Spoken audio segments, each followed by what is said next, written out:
Have you ever wondered why you can't put your phone down? Well, today we're going to talk about the factors of social media addiction. Come on. Ever feel like you're missing out of a joke? Any huge life update when you second put your phone down? That's FOMO, fear of missing out. Our brain are scared of being left behind. Social media creates this feeling. It's like when you don't check your phone every 10 minutes, you're gonna feel like you're missing out. The trends, the TikTok, funny videos, and update from your crush. You're not checking your phone because you are bored. You are checking your phone because you feel like missing out.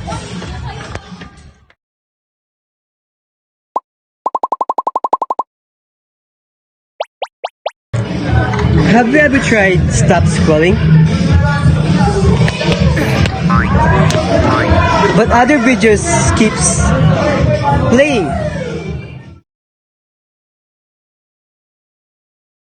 Social media apps are designed to keep our attention for as long as possible.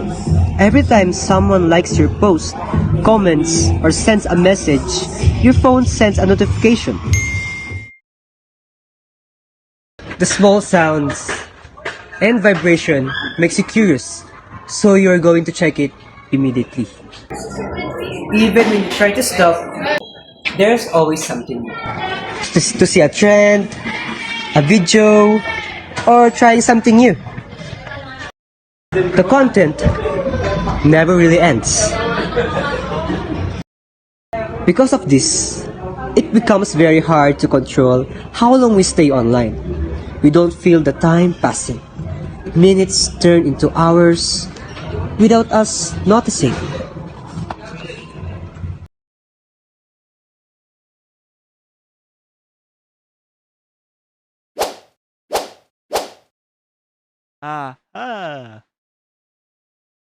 What do you usually do when you feel bored, tired, and stressed out from school?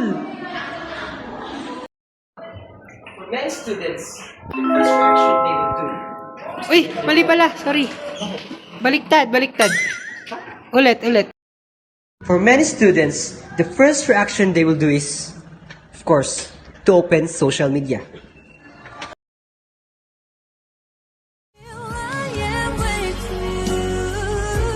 Ay, start na ba? The problem is, we are using social media to avoid uncomfortable feelings. Our brain learns that scrolling on social media gives a solution to our boredom and stress. But that's not right. Instead of finding another way for our solutions, we're always using social media. And that's not good for our health. We always depend on our phone. Slowly, that makes us habit.